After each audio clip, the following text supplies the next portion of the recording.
So I'm driving down the M38 in Michigan and I see this sign and I think, there is no way I can't check this out. So I pull over, turn around, and come back to see what the heck this place is. Join me as we wander around Lakenenland in today's episode of Exploring the Unexpected. Plus, we'll visit the River Raisin National Battlefield Park. And then we'll visit the Museum of the Great Lakes, along with the SS Colonel James M. Schoonmaker Museum ship.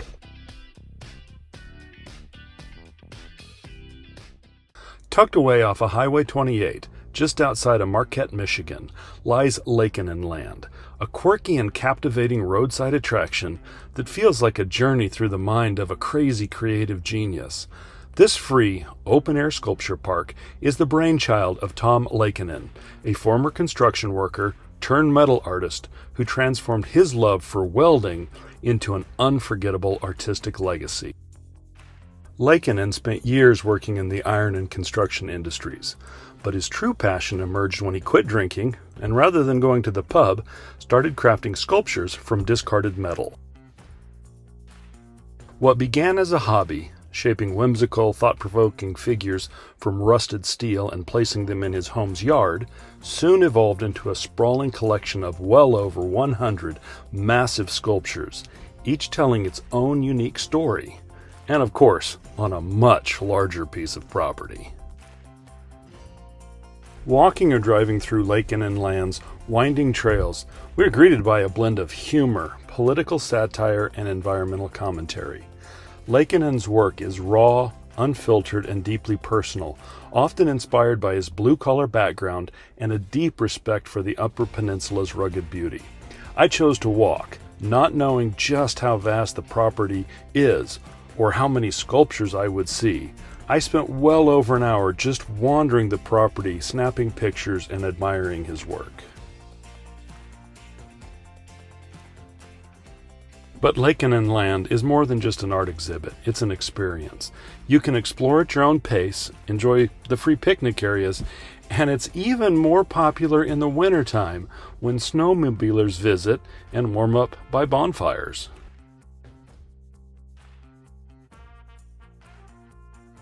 Laikinen created this wonderland as a gift to the public, standing firm against commercial pressures and local resistance. His goal?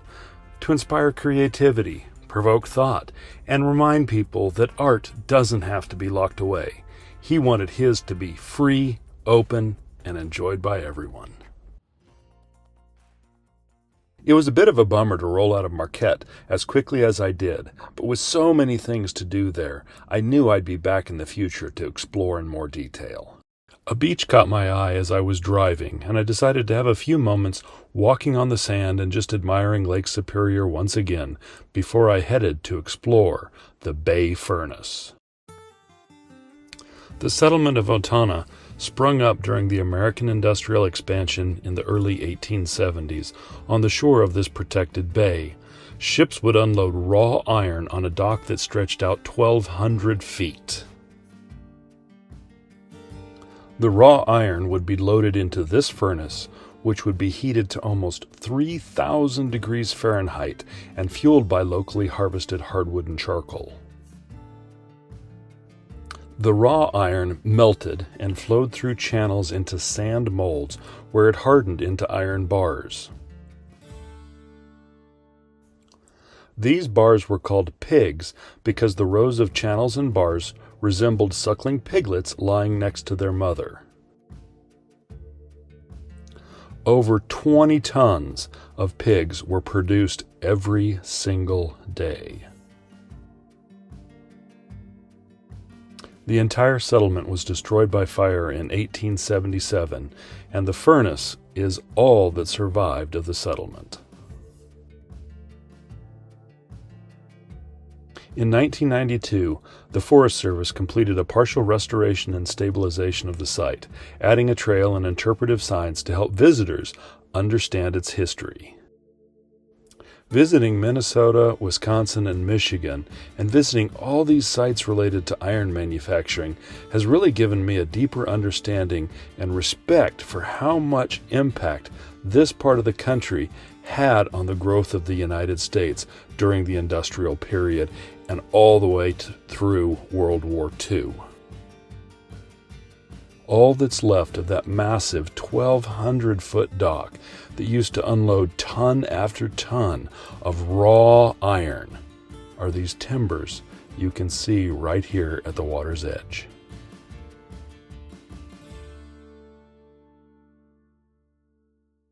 After a last goodbye to Lake Superior, it was time to leave the Upper Peninsula and start making some serious miles. A century ago, it would have been a challenge to cross the Straits of Mackinac, which connects Lake Huron and Lake Michigan. Today, we only have to pay a quick toll and roll across the Mackinac Bridge. This is one big bridge, so let's go ahead and get this thing speeded up so we can get all the way across. Spanning 5 miles across the Straits of Mackinac, this engineering marvel connects Michigan's upper and lower peninsulas. The Mackinac Bridge is the longest suspension bridge between anchorages in the Western Hemisphere. Completed in 1957, it changed travel between Michigan's peninsulas forever. Before the bridge, people depended on ferries, which caused long delays, especially in peak seasons. Thanks to the bridge, crossings now take just a few minutes. It was a reasonably calm day when I crossed the bridge, but had the wind been whipping, the Mackinac Bridge is designed to sway up to 35 feet without breaking, keeping it flexible and safe against the powerful gusts that occasionally rock the Great Lakes. Now, this may seem a bit nerve-wracking, and some people are unable to drive across the bridge. Fortunately for them, the Bridge Authority offers a service where an employee will drive your car across the bridge for you. And believe it or not, there's no additional fee for the service. After a quick working weekend, I kept rolling on Monday morning. As I was driving through the countryside in Michigan, I kept passing these farm stands, and eventually I had to pull over and do a little shopping. Oh man, everything here looks so good. I definitely have to have some of that sweet corn, and man, these peppers look really good. I think I'll get one of those too. I love how every single one of these farm stands I passed was unattended. You simply select your products and put your money in a little lockbox. As I rolled into Monroe, Michigan, I headed straight to the River Raisin National Battlefield Park. I began visiting the actual battlefield before heading over to the visitor center. As I walked around, there was signage explaining the importance of this battle to American history. January 1813. The War of 1812 rages on. In the Michigan Territory, American forces under General James Winchester push north to retake Frenchtown from the British and their Native American allies. Victory comes swiftly on January 18th, but the Americans are unprepared for what follows. 4 days later, at dawn on January 22nd, British and Native forces launch a surprise counterattack. Chaos erupts. Cannon fire shatters the American defenses. British troops overwhelm one flank while Native warriors cut down retreating soldiers. Those who surrender are promised safety, but British forces withdraw, leaving American wounded behind. Then comes the massacre. Native warriors, seeking vengeance, descend upon the injured, slaughtering dozens. The cries of the fallen haunt the battlefield. "Remember the Raisin" becomes a rallying cry for American troops, fueling their determination to reclaim the Northwest. My timing to visit this site could have been a bit better, as the original visitor center had been closed and the new center was not yet complete. However, I really wanted to visit here, as in a few days I was planning to visit Perry's Victory and the International Peace Memorial. The Battle of the River Raisin, one of the bloodiest defeats of the war, becomes a turning point, shaping the fight for America's frontier. On my way to the River Raisin National Battlefield site, this church had caught my eye, and so I turned around and headed back to it, wanting to check out this tile work and see what all was going on inside. However, it was locked up, so all I could do was check out the outside. Google Maps indicated another Catholic church not too far away, so before I headed to my campsite for the night, I thought I'd go check it out and see if there was any artwork worth admiring. While I'm not a religious person, I do appreciate religious art of all types. Because of the amount of money that has historically flowed into the coffers of religious institutions, the architecture, craftsmanship, and artwork are often some of the finest and most visually appealing destinations in many locations. And St. Michael the Archangel Church is an excellent example of the talent and money that was dedicated to creating this magnificent work of art.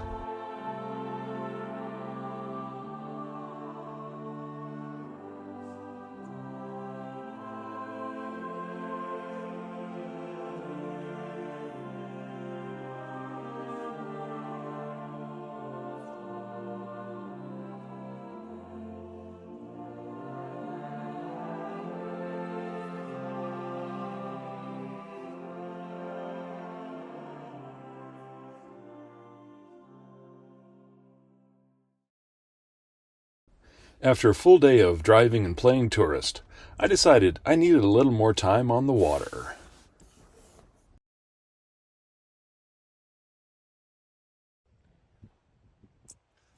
I've made it to the shores of Lake Erie. I'm in Monroe, Michigan for my last night in Michigan at the William Sterling State Park. And I think I'm just going to go get a quick bowl of cereal here and go sit on the beach and watch the waves come in. Okay, so maybe a bowl of cereal isn't exactly what you think of for a picnic on the beach, but I was tired and it tasted good. Plus, it gave me an opportunity just to sit there and listen to the waves come rolling onto the beach, and I really enjoyed myself.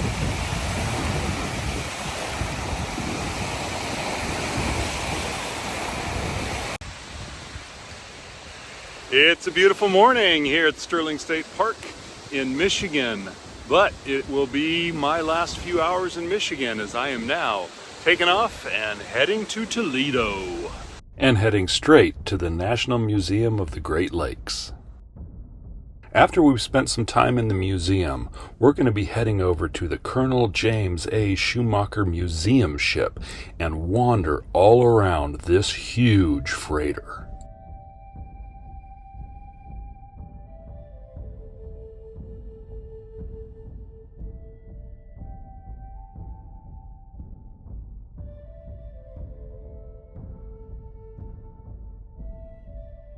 The National Museum of the Great Lakes does a remarkable job of sharing the incredible story of North America's vast inland seas, 5 interconnected lakes that have shaped the history, commerce, and culture of the region for centuries. We know that the Great Lakes have been a settled region since at least 9,000 BC. While we often think of U.S. history on the Great Lakes in terms of shipping and iron production, their allure as a tourist destination exploded after the Civil War, with cruise ships plying their waters for the wealthy and America's growing middle class. Similar to today's cruise ships, the Great Lake cruise ships were big business that focused on developing strong brands and catering to the desires of their passengers. Of course, America's insatiable desire for iron drove the development of larger and larger ships to carry more and more cargo, especially iron and taconite. With thousands and thousands of ships moving through the Great Lakes, the U.S. built a network of lighthouses, and the museum has a fantastic exhibit on the lights that shine out to sea and the U.S. Coast Guard's role in monitoring the Great Lakes. It's estimated that over 30,000 people have lost their lives in well over 8,000 shipwrecks on the Great Lakes. And while the cold, fresh water preserves shipwrecks far better than the ocean's salt water, we still don't know the final resting place of many of the lost ships. You may be familiar with the most famous shipwreck on the Great Lakes if you've heard Gordon Lightfoot's song, Wreck of the Edmund Fitzgerald. In 1975, the ship mysteriously sank while in a group of other ships heading into Whitefish Bay to escape a classic November gale on Lake Superior.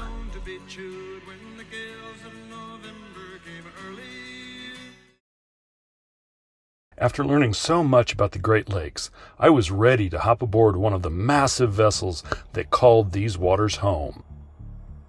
The SS Colonel James M. Schoonmaker is a historic Great Lakes freighter that was originally launched in 1911 and was, at the time, the largest bulk freighter in the world, coming in at 617 feet long, 64 feet wide, and with a cargo capacity over 12,000 tons.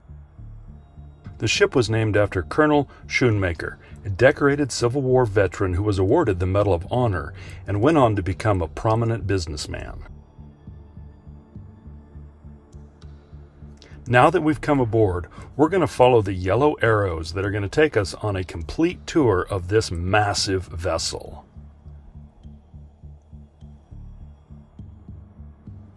And check this out. We're going to start by going down into the cargo hold.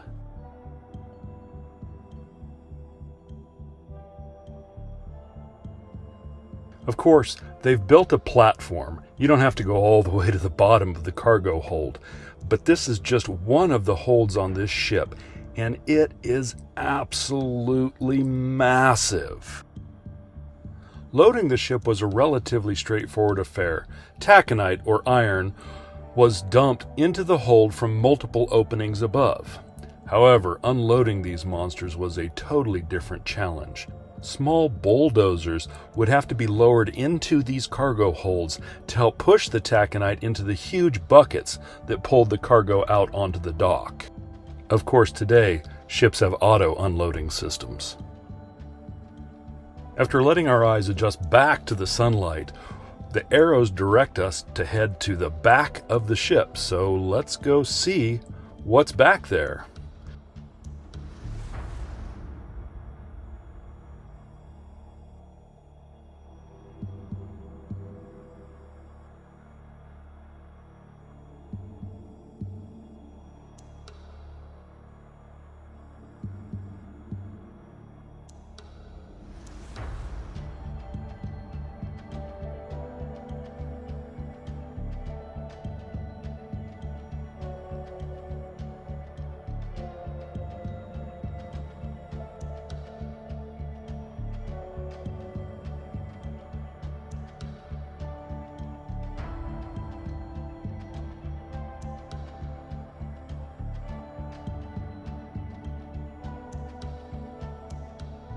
Of course, there's a chunk of equipment everywhere on this boat.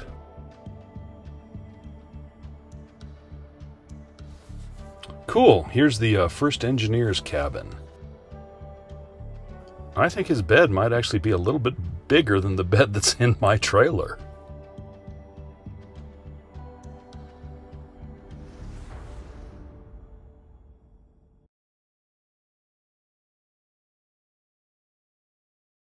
And here's what a non-officer's cabin would look like. Obviously, you'd probably be sharing the cabin with another crewmate, but overall, this really doesn't look too terribly bad.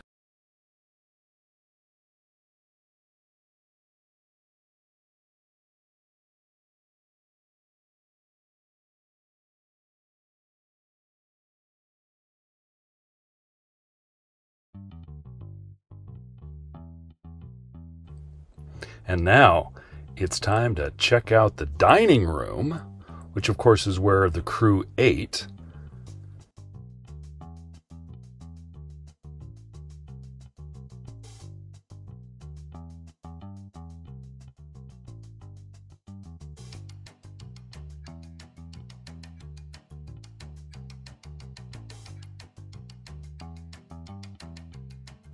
And of course, to be able to eat, you gotta have a kitchen to cook the food.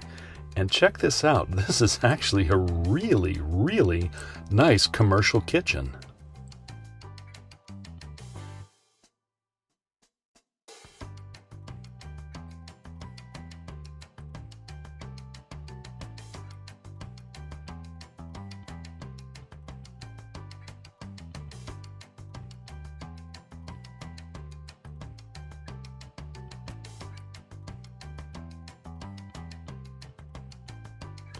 Obviously, you need lots and lots of storage if you're going to be out to sea for very long.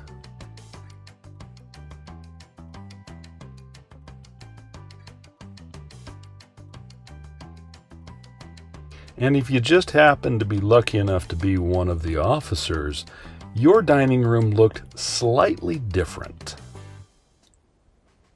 Look at all the gorgeous woodworking that's in here.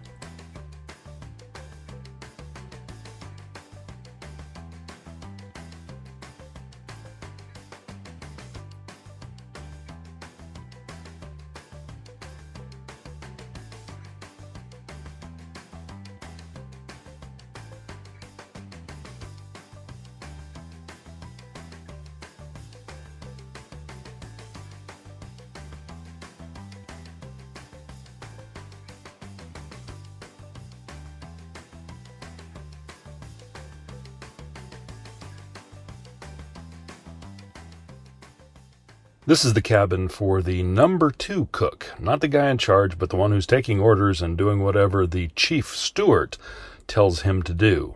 And the chief steward's cabin is just a little bit bigger, and it's right over here.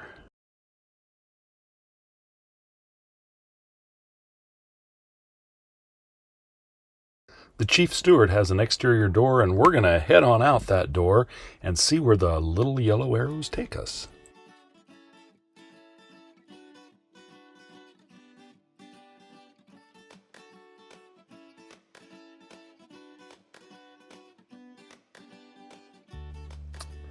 That's the door back into the officer's dining room. And there's the opposite shore of the Maumee River. You know, in all honesty, I didn't expect that the crew side of this ship would be quite as nice as it is. It's really actually pretty nice. So, now the arrows are directing us to head stern or up to the front of the ship. This should be the fancier part of this ship.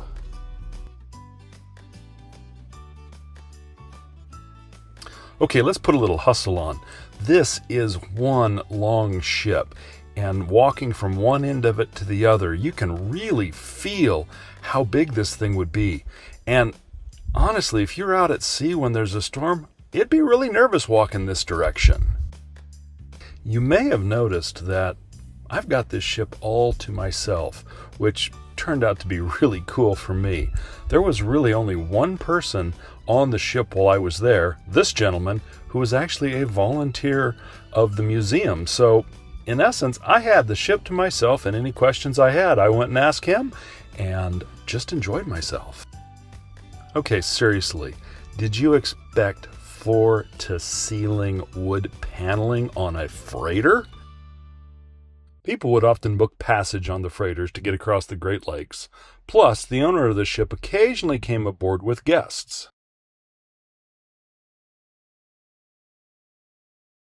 Part of the rooms have been converted into museum exhibits, while other cabins, like the second mate's cabin right here, have been restored to what they would have been like when this was a working ship.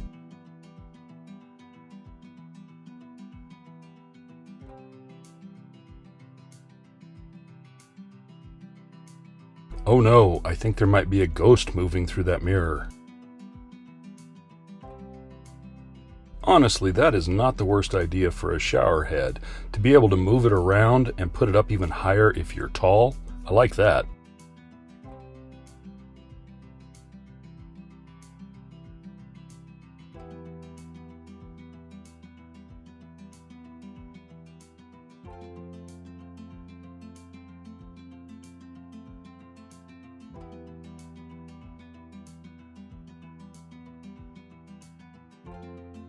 I have a funny feeling that toilet paper holder is not original because it would probably fall right over if the boat was rocking. Okay, let's head on upstairs to the owner's stateroom.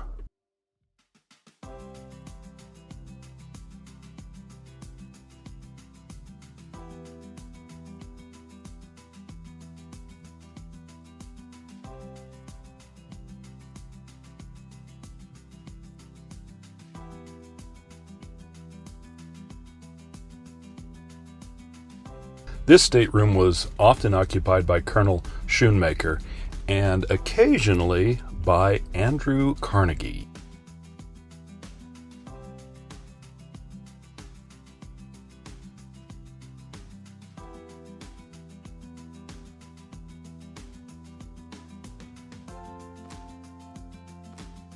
I didn't do a great job of capturing it, but this toilet that sets up on a bit of a platform actually allows the person seated there to look out of a window. All right, let's head back into the room that's often called the lounge or the saloon on these type of boats. This is where the captain and the executives, the owner, would come and have drinks and hang out for a good portion of the time while they were at sea.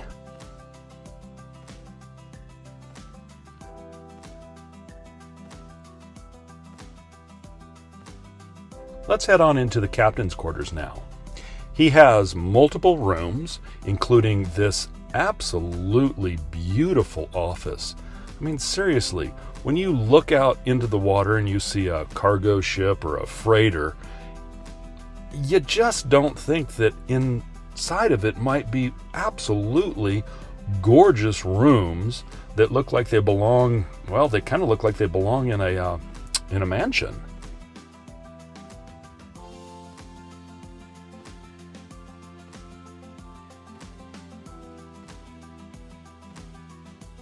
His bedroom's not too bad either. Of course, he's got access to the outside and a private bathroom. And this would be kind of cool. He can pop in here and take a shower and look outside while he's doing it. I can handle that.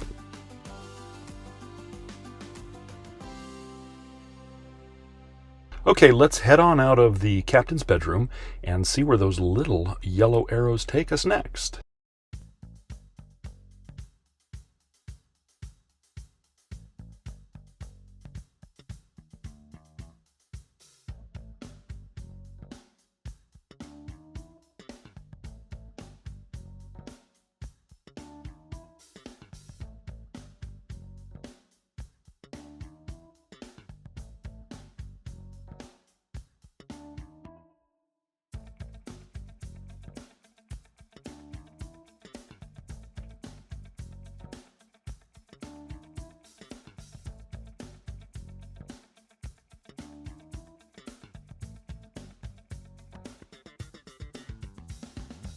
This observation room is somewhat unique on a freighter.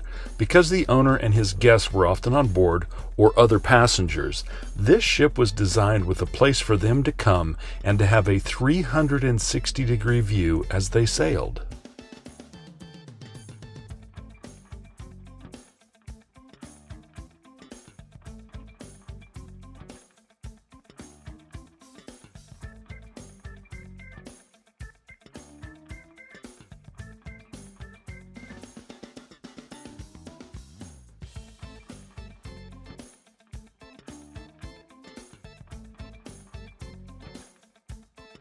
As we head up the final staircase, the view definitely gets better.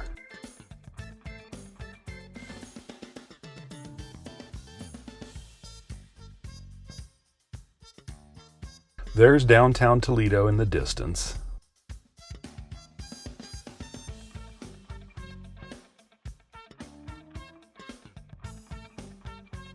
And the Veterans Glass City Skyway Bridge. It's kind of crazy to think what it might have been like to be out at sea, to walk out onto one of these little things and just look around as you're going along. Of course, you're probably going to be wondering who the heck is driving the boat, so let's head on into the pilot house and see if we can figure that out.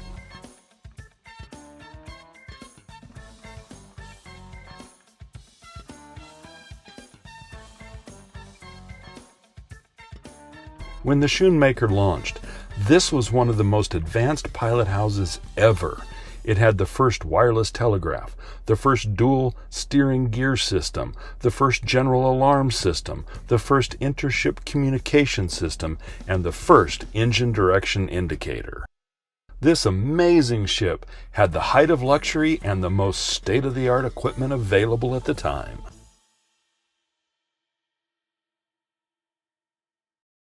Can't you just imagine heading out into Lake Superior on something like this?